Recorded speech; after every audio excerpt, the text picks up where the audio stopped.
Jadi berbekal dari kondisi yang sudah saya tahu, saya menyelidiki ini sejak tahun 2002. Sejak 2002. 2002. Pada waktu itu Pak Gatot apa jabatannya? Masih Letkol, staf Letkol. pribadi Wakil Kepala Staf Angkatan Darat. Kalau kita bicara fase ya atau persentase. Jadi fase ini udah berapa pada gini. Fase terakhir.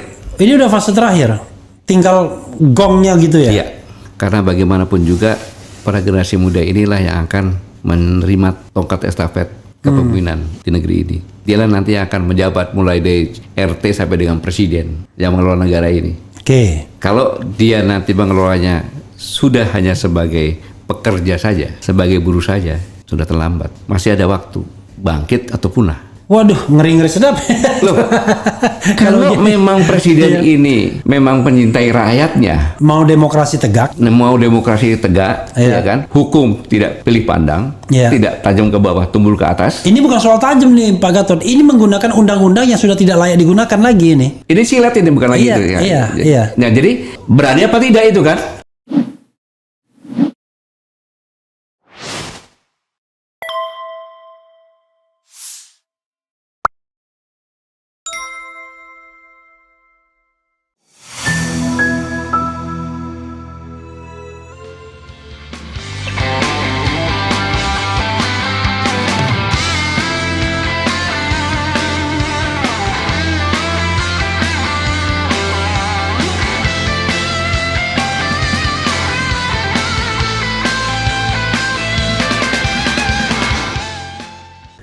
Ini kan investasi ini seolah-olah kok tidak ada kajian geopolitiknya ya.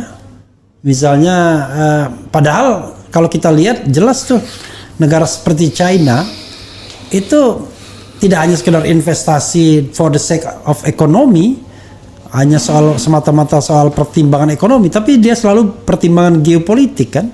Bahkan investasi itu semacam invasi. Ada beberapa negara yang sudah kena debt trap, jebakan utang.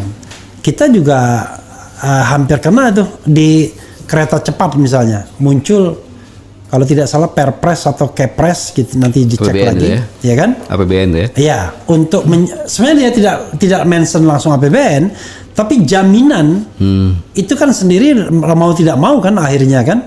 Nah ini kan kalau seandainya something happen dengan proyek ini, maka ya jaminannya adalah negara ini. Leher, ibaratnya kita menyerahkan urat nadi, kan apalagi urat nadi negara ini kan APBN. Kalau sudah masuk ke jantungnya sana, kan nggak bisa lagi. Karena kalau saya ingin Pak, kalau proyek kereta cepat ini kan dulunya dibuat, nih ada 4 BUMN. 4 BUMN itu ada Jasa Marga, ada KAI, ada Wika, ada kemudian PTPN. Nah, 4 ini membentuk PT Pilar Sinergi Bersama. PT Pilar Sinergi Bersama inilah yang kemudian bekerja sama dengan pihak Cina, lalu buat cucunya yaitu KCIC, Kereta Cepat Indonesia Cina. Maksudnya adalah dengan KCIC ini something happen to KCIC, maka yang akan kena cuma PT Pilar Sinergi saja. Tapi kan pihak China tahu ini PT bodong yang nggak ada duitnya, yang cuma menampung uang dari 4 BUMN. Yeah. Kalau sekarang tidak hanya soal BUMN-nya yang harus memberikan jaminan, langsung masuk kepada kebijakan pemerintahnya. Nah, kalau secara geopolitik Pak ya, misalnya investasi seperti itu, apa iya sih tidak dilihat dari sisi geopolitik, pertahanan dan lain sebagainya? Bikin pabrik kaca di sebuah pulau yang mungkin bisa akan menjadi tempat resort atau untuk deploy sebanyak mungkin tenaga kerja, dan akhirnya pulau itu hilang secara de facto. Secara de jure masih milik kita, tapi secara de facto sudah bisa milik orang asing jadinya. Gimana Pak? Bung Levi, boleh nggak saya bicara agak panjang? Boleh, Ya, silakan. saya kan dulu pernah menyampaikan di sini. Iya. Kalau saya seorang presiden atau perdana menteri di suatu negara yang luas, penduduk saya sangat banyak, ya kan? Dan saya khawatir sumber daya alam yang ada di tempat saya ini tidak bisa untuk menghidupi rakyat saya ke depan, kan gitu, dan overload. Kebetulan penduduk di negara yang akan saya program ini banyak juga penduduk yang sebangsa dengan saya yang sudah dari sana, gitu kan. Yeah. Maka yang pertama kali saya dengan cara yang manis, yang saya lakukan adalah dengan modus investasi dan bisnis, yaitu ya pertambangan, kehutanan, perkebunan, perikanan, properti dan lain-lainnya. Yeah. Itu yang pertama kali saya galakan dulu, kan gitu. Nah kemudian simultan dengan itu saya akan mengkondisikan negara yang saya jadi sasaran itu, kayak gitu. Saya suap penguasanya, kayak gitu, sampai pusat maupun daerah. Kemudian kendalikan aparat keamanannya, kendalikan aparat keamanannya. Ya kan? Aparat keamanan itu dalam konteks Indonesia, ya, nah aparat keamanannya polisi, kemudian dan lain sebagainya, kayak gitu. Kan? Tidak masuk TNI ya? Tidak masuk TNI. Kalau dia bantuan kepolisian, TNI juga. Oke. Nah, gitu. saya penegasannya di situ. Gitu kan. Kemudian, habis itu buat regulasi baru, membeli undang-undang, saya katakan gitu. Kalau udah segitu kan gampang gitu beli undang-undang. Kayak komisi nggak sampai 100 kok. Partai juga 7 sudah cukup kan gitu. Nah, kemudian rangkul orang-orang saya yang sudah menjadi pengusaha di negara itu. I see. Kayak rangkul semuanya, kemudian saya bentuk booster dong. Kemudian yang pro negara saya boosternya itu, ini baik begini. Baru habis itu saya berkilah bagaimana pun juga dengan imigrasi, Menkumham segala macam udah saya atur sehingga mudahlah, keluarkanlah bebas visa. Ya kan? Maka saya masuk tenaga kerja saya yang memang saya buat regulasi negara saya. Lu kerja di sana, lu balik ganti rugi. Yang besar. Kan gitu. Tapi kalau lu di sana, tinggal di sana dan bisa beranak pinak, lu akan menjadi warga negara kehormatan. Pada bagian ini saya jelaskan lagi tegaskan bahwa mereka yang dideploy ke Indonesia lah langsungnya itu diancam tidak boleh balik. Ke negaranya. Kalau balik ganti rugi besar. Kalau balik balik ganti rugi, tapi kalau nggak balik dapat reward. Kira-kira begitu. Gitu kan? Sehingga dia tidak punya pilihan kecuali dia stay di situ. Nah, dari ini ya kan, saya masuknya macam-macam tahapannya. Ada yang turis lah, kan gitu. Tetapi dalam tenaga kerja itu saya sisipkan para militer. Orang yang terlatih ya. Saya sudah membuat segala macamnya. Buat kamu EKTP segala macam. Saya buatlah EKTP negara yang saya kan. Kemudian saya didik mereka berdasar antropologi budaya masyarakat sini, khususnya wanitanya, supaya dia bisa menjadi kabin di sini. Saya latih itu, sehingga mereka melakah dengan warga lokal, kan gitu. Baru perkuat area investasi itu menjadikan bumper atau benteng saya, kan gitu. Bangun kawasan eksklusif, kan gitu. Kemudian ada regulasi, bisa diatur sendiri, mengatur sendiri, kan gitu. Kemudian saya masukkan senjata munisi, bisa tidak ketahuan karena punya kewenangan sendiri di situ. Karena bisa ekspor impor itu tanpa bea cukai. Saya sudah bayar semuanya regulasinya dan resmi itu. Jangan menuduh saya nggak benar, saya sudah buat regulasinya kan gitu. Nah, saya mencari pulau-pulau yang strategis, Kalimantan, Maluku, Sulawesi, Papua. Mulailah saya kuasai pelabuhan, buat perusahaan di India, di mana segala macam, masuk untuk menguasai bandaranya segala macam, kan gitu kan.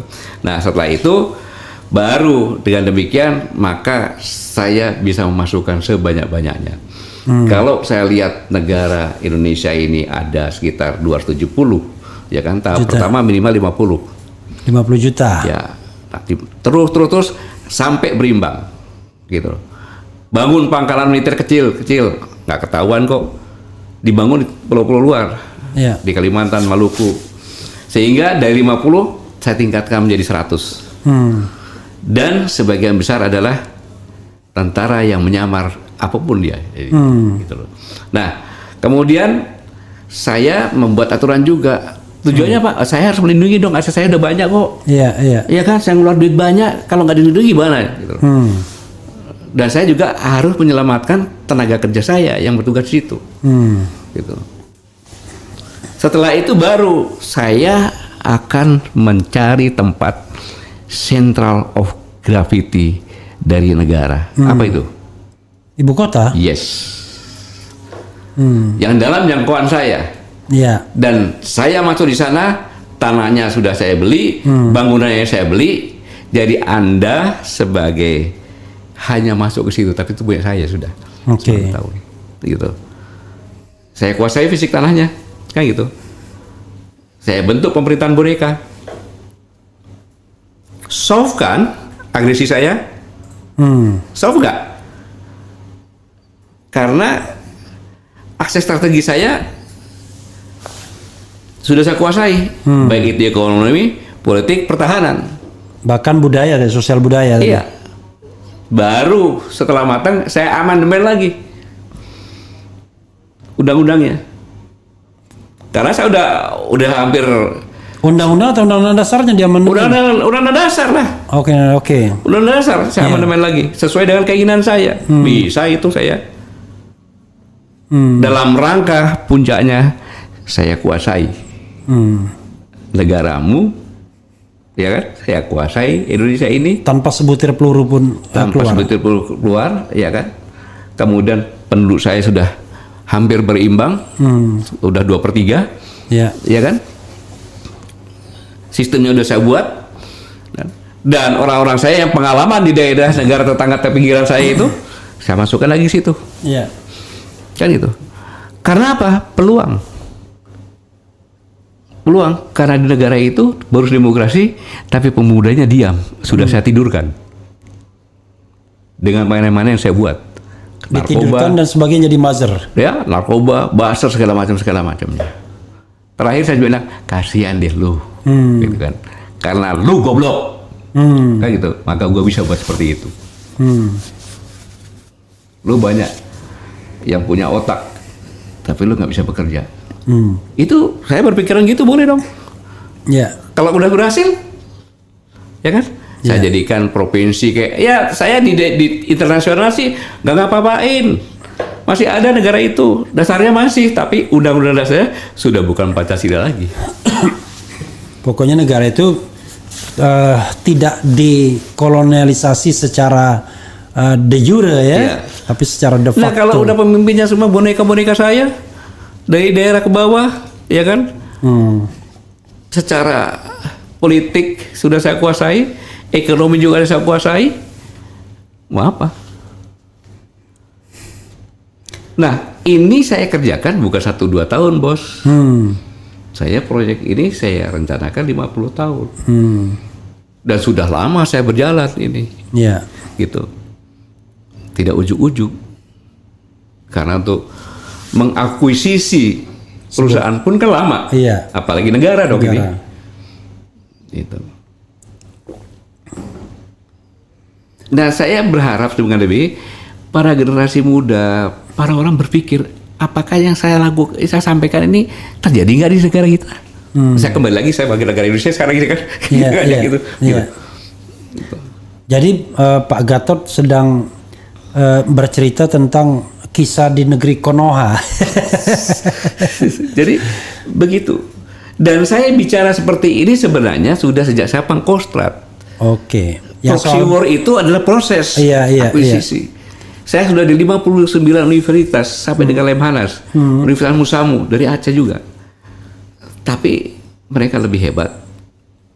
Intinya nggak mau dengerin lah gitu ya. Iya, dibuat Ina Bulbo. Nah, sekarang mana bisa? Mana ada universitas negeri yang berani mengundang saya bicara? Iya. Nggak ada yang berani. Karena cuma bicara bahwa katanya Pak Gatot sakit hati dan lain sebagainya. Iya, wajar-wajar saja mengatakan itu kan. Jangan gitu. Di institusi pun tidak berani. Saya tidak pernah memprovokasi, saya hanya menjadikan fakta-fakta saja. Gitu. Itu begini. Konon katanya Pak Gatot pernah mengirimkan seseorang ya, letjen ya pangkatnya sebagai atase militer di negara itu, dan kemudian ketika dia bersaksi di sidang Anton, beliau mengatakan bahwa ya yang masuk ke sini memang orang yang terlatih dari suku tertentu katanya. Memang begitu Pak ya? Iya. Dia memang saya tugaskan khusus ya, untuk mencari data-data. Memang tugas Anda itu seperti itu. Iya. Ya kan? Karena resmi, iya, oke lah. Waktu itu Ledjen Yayat Sudrajat iya, ya. Iya. Dia banyak tahu dan menginformasikan kepada saya, maka tidak salah pada saat dia sudah jenderal saya jadikan kepala Badan Intelijen Strategis karena atas jasanya dia membongkar itu dengan saya bisa bicara seperti ini. Gitu. Jadi berbekal dari kondisi yang sudah saya tahu, saya menyelidiki ini sejak tahun 2002. Sejak 2002. 2002. Pada waktu itu Pak Gatot apa jabatannya? Masih Letkol, staf pribadi Wakil Kepala Staf Angkatan Darat. Oke. Iya, kalau kita bicara fase ya, atau persentase. Jadi fase ini udah berapa pada gini? Fase terakhir. Ini udah fase terakhir. Tinggal gongnya gitu ya. Iya. Satu fase itu, semua fase itu berapa tahun? 50 5 tahun. 5 tahun. Iya, jadi fase ke-10 ini. Ini fase ke-10. Kalau kita begini-gini saja, ya. Ingat omongan saya, tidak sampai 5 tahun lagi selesai. Tidak sampai 5 tahun lagi. Ya paling-paling kalau udah saya, oh benar ya, Pak Gatot pernah ngomong gitu, paling gitu aja. Dan kita sedih banget di negara kita kalau begitu ya. Tapi para buzzer akan mengatakan enggak, baik-baik aja. Ada yang mengatakan saya bentuk. Kok gimana sih? Iya, ada yang mengatakan, ada calon presiden mengatakan, loh, kalau dia dipulangkan, apa situ bisa menggantikan? Loh, kok kenapa harus di pertanyaannya begitu? Iya, bahkan ada calon presiden yang mengatakan bahwa memang tenaga kerja dia lebih hebat, kan gitu kan? Iya. Jadi emang sudah begitunya gitu. Nah, saya menyampaikan ini hanya untuk mengingatkan saja. Mari kita melek, mari kita berpikir, mari kita melihat tanda-tanda zaman, kan gitu. Mari kita melihat semuanya yang ada. Apakah yang saya sampaikan itu ucapan jempol atau benar? Saya kadang-kadang ini mohon maaf ya, kan kalau saya ngomong sama Pak Gatot kan tidak marah juga. Saya khawatir ini mohon maaf nih. Kalau kita harus clash misalnya, ya kan? Pernah ada satu video saya yang saya lihat dari video yang saya dapat juga, itu mereka udah siap tuh dari dalam. Jadi kalau clash tuh mereka bisa gebuk kita dari dalam dan dari luar. Ibarat pertarungan ya kan? Mereka di dalam mereka sudah ada di dalam kita. Jadi kalau mereka misalnya berhadapan di luar, begitu kita berhadapan di luar, tiba-tiba di dalam kita udah dari belakang sudah bisa ngebukin juga. Tinggal gebuk aja kan? Iya. Itu dia. Itu yang kondisi yang sangat saya sedihkan itu. Jadi ya saya mau bicara apa lagi ya kalau pantas saja Pak Jenderal tidak niat bicara mengenai menjawab tadi pertanyaan. Apa itu? Tadi pertanyaan netizen di awal-awal tadi memang ada soal yang lebih besar. Oke. Dari soal yang lebih besar, soal yang besar ini, yang walaupun Pak Gatot tadi, Pak Gatot cerita seperti sebuah dongeng aja ya. Tapi it's happened already ya kan. Bahkan Pak Gatot mengatakan ini sudah fase terakhir ya. Jadi the last 5 years ya. Persoalannya adalah apa yang harus kita lakukan? Apa yang harus kita lakukan? Silakan Pak Gatot explore sebanyak-banyaknya gitu. Yang pertama adalah bahwa generasi muda kita ini jangan diam. Oke. Ya, amati semuanya ini. Ya. Kemudian mengamati betul, mengamati betul, karena bagaimanapun juga para generasi muda inilah yang akan menerima tongkat estafet kepemimpinan di negeri ini. Dialah nanti yang akan menjabat mulai dari RT sampai dengan presiden yang mengelola negara ini. Oke. Kalau dia nanti mengelolanya sudah hanya sebagai pekerja saja, sebagai buruh saja, sudah terlambat. Masih ada waktu. Oke. Bangkit atau punah. Oke. Gitu. Untuk generasi muda bangkit atau punah. Iya. Berikutnya. Ya untuk generasi yang sekarang, ya kan, mari peduli. Generasi yang sekarang tuh yang in power ya, yang sedang menjabat. Ya, bukan generasi milenial. Tadi kan generasi muda untuk for the future. Nah sekarang yang existing. Apa? Sadarlah. Apa yang saya sampaikan ini coba diteliti. Apakah saya hanya omongan isapan jempol saja, atau benar kejadiannya apa adanya? Kalau yang sudah masuk dari bagian yang itu cepat sadar kembali. Masih ada waktu untuk kembali. Maksudnya kalau menjadi bagian dari konspirasi itu sadar baliklah ke Ibu Pertiwi kan begitu. Iya, bukan malah bikin kacau lagi kan gitu. Iya. Boleh investasi boleh. Begini Bung Raffi ya. Sejak taruhlah gampangnya tahun abad ke-19. Cina itu udah menguasai ekonomi dunia loh. Minimal 25% gitu. Suatu hal yang tidak bisa dipungkiri, kita harus bekerja sama ekonomi dengan China. Itu saya bicara, kan gitu.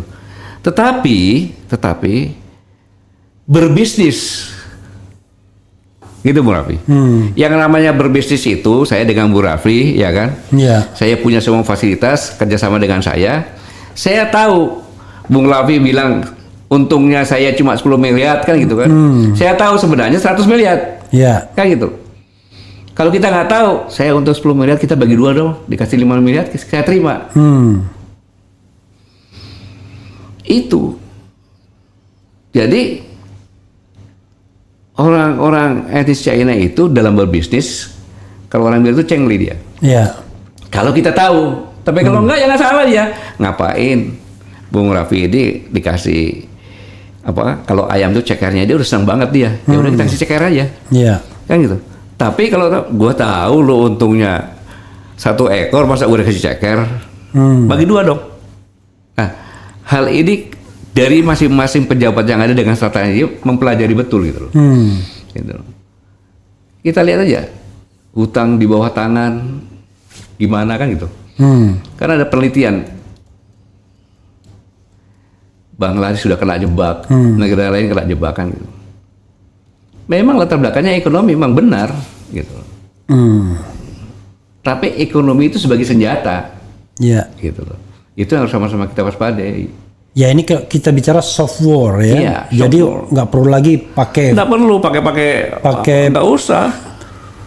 Ibaratnya itu sebagai the last resort kalau memang dibutuhkan kekuatan militer ya. Tetapi hanya untuk menjaga-jaga saja ya. Kalau misalnya bisa diselesaikan dengan cara penggerogotan selesai itu barang. Apa? Pak Gatot. Kete. Oke. Kita mau lebih tajam lagi.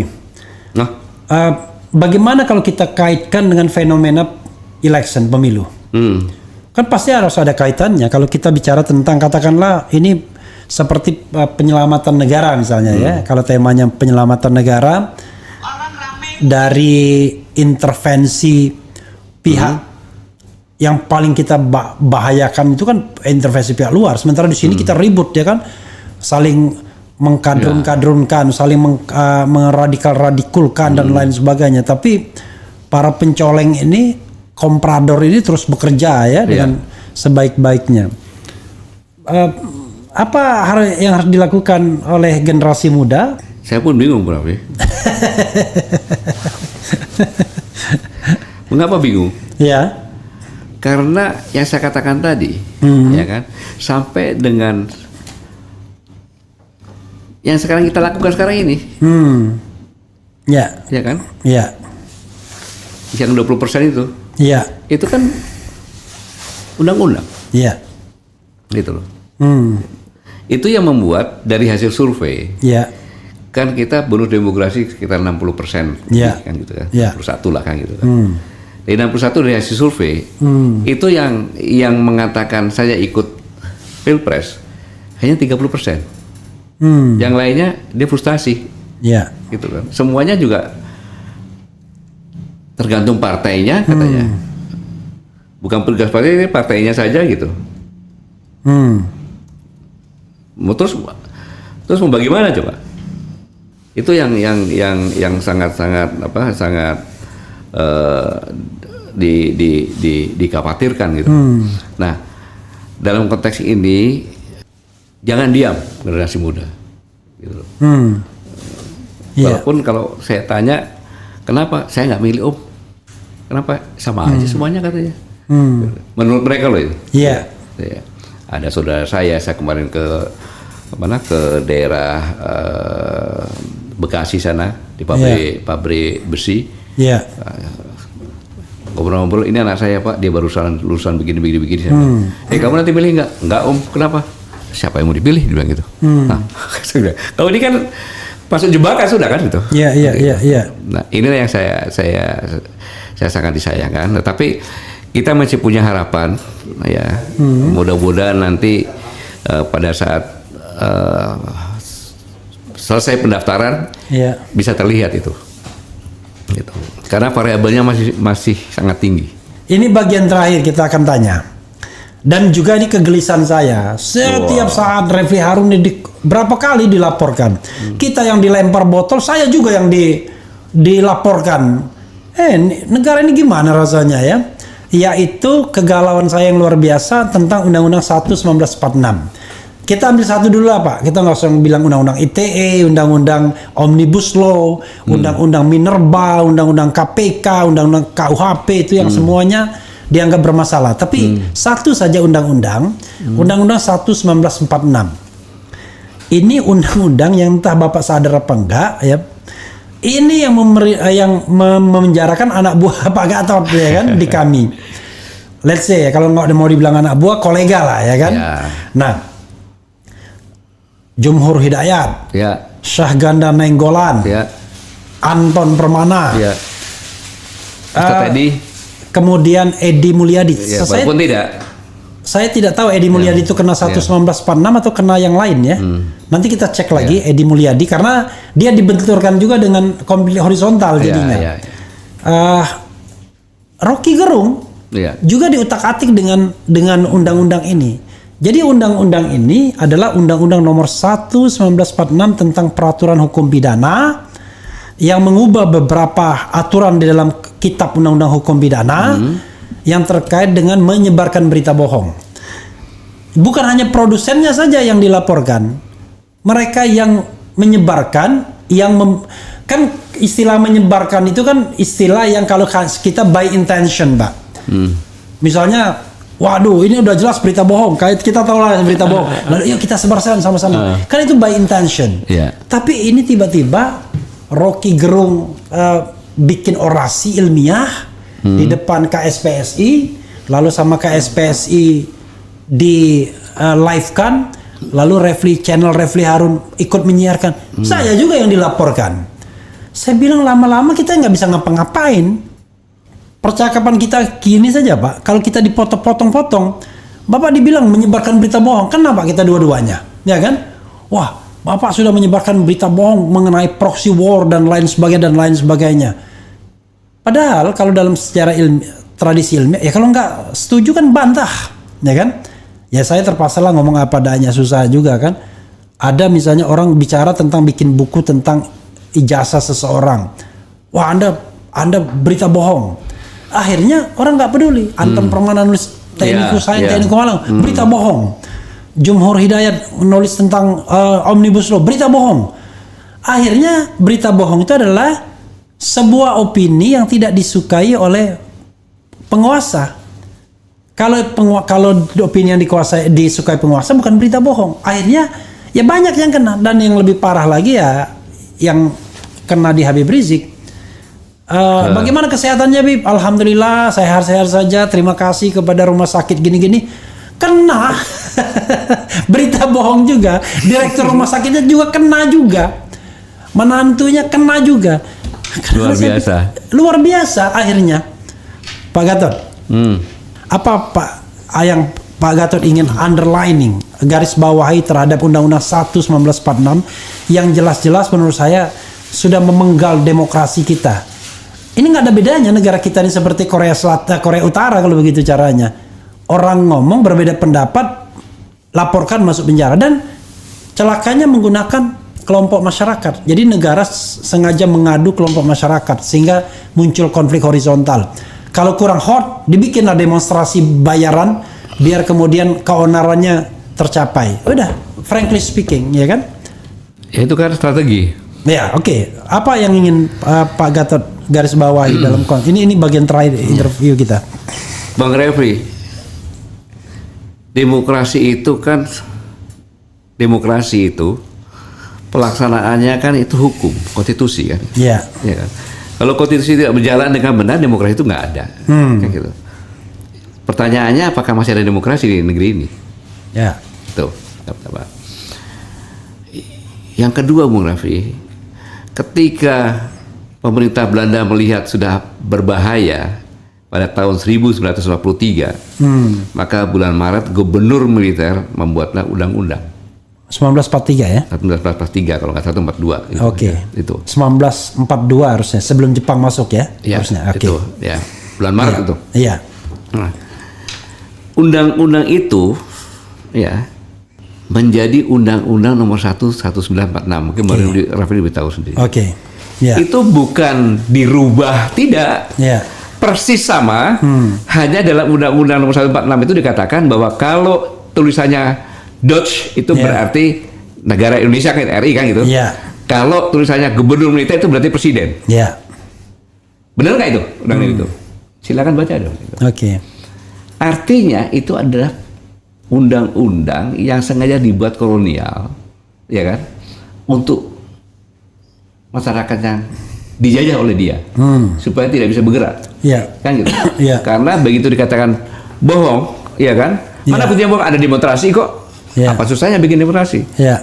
Bu Rocky rumahnya kan dilemparin demokrasi kan? Ya. Itu. Jadi ini adalah undang-undang frustasi. Ya. Begitu pimpinan memberikan order harus masukkan penjara, nggak ada alternatif lain, paling gampang itu. Gitu. Karena penjajah itu begitu ditangkap dituduh udah pasti masuk dia. Iya. Ya. Pertanyaannya, kita sudah 78 tahun merdeka, Bung. Ya. Kok tega-teganya menghidupkan lagi undang-undang itu? Undang-undang kolonialisme untuk rajanya sendiri. Kan gitu. Saya mau bilang itu tidak punya akal. Orang-orang pinter yang menyelenggarakan pendidikan dan pendidikan. Ya. Kan gitu. Nah, untuk itu Bung Raffi, saya menghimbau pada seluruh anak bangsa, khususnya generasi muda. Ya kita mulai dari hal-hal yang kecil lah untuk mengembalikan ini. Kan gitu. Mari sama-sama kita wujudkan, ya kan, untuk kontrak sosial. Oke. Kalau terpilih, maka yang pertama kali adalah mencabut Undang-Undang Nomor 1 tahun 1946. Oke. Jadi kontrak sosial mencabut Undang-Undang Nomor 1 1946. Dan itu mungkin saja dengan perbu kalau dia presiden kan, iya, dan bisa dengan perbu. Dan dia bisa kendalikan sendiri kan. Iya. Artinya tidak perlu yang lain-lain. Nggak perlu. Ya. Bisa itu. Dan kemudian disertai permintaan maaf dan merehabilitasi mereka yang divonis dengan undang-undang tersebut. Oke. Baik yang masih dalam penjara maupun sudah keluar dari. Oke. Dan itu diminta adalah pada saat speech pertama. Oke, speech pertama. Iya. Itu. Oke. Itu. Nah, kemudian saya ulangi. Ya. Jadi di speech pertama itu menyatakan mencabut juga. Ya. Di speech pertama tentunya belum karena belum keluar perpu ya, kan. Ya, tapi speech pertama gini, minta maaf. Speech pertama itu let's say tentu bukan pengambilan sumpah, tapi kan setelah Pak Jokowi kan itu ada speech pertamanya kan, pidato depan rakyat kan. Oke. Setelah dia speech pertama itu dia minta maaf penggunaan yang eksesif ini, kemudian merehabilitasi mereka yang sudah kena dengan undang-undang ini kan. Lalu yang lagi di penjara gimana? Gerasi. Oke. Keluarkan gerasi dan abolisi. Kalau seandainya masih, kalau gerasi kalau sudah selesai ya. Iya. Kalau ada yang pengadilan abolisi. Kalau masih dalam proses abolisi. Lalu? Dan menghentikan kriminalisasi terhadap yang sedang dalam tahap penyelidikan dan penyidikan. Oke. Jadi 3 yang sudah di penjara dan gerasi, yang proses pengadilan abolisi, yang sedang dihentikan. Iya. Oke. Kemudian membentuk tim investigasi. Ini yang paling penting. Oke. Bentuk tim investigasi untuk menyelidiki adanya kemungkinan abuse of power. Oke. Ya kan? terhadap penggunaan Undang-Undang Nomor 1/1946 yang masif untuk memenjarakan masyarakat, ulama, dan aktivis. Kan gitu.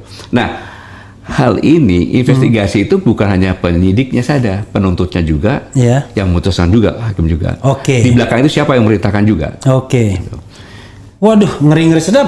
Loh, kalau memang presiden ini memang penyintai rakyatnya, mau demokrasi tegak, ya kan, hukum tidak pilih pandang, tidak tajam ke bawah, tumbul ke atas. Ini bukan soal tajam nih, Pak Gatot. Ini menggunakan undang-undang yang sudah tidak layak digunakan lagi ini. Ini silat ini bukan lagi itu ya. Nah, jadi ya berani apa tidak itu kan? Ada etikat baik apa tidak? Maka saya minta masyarakat yang minta kontrak politik ini.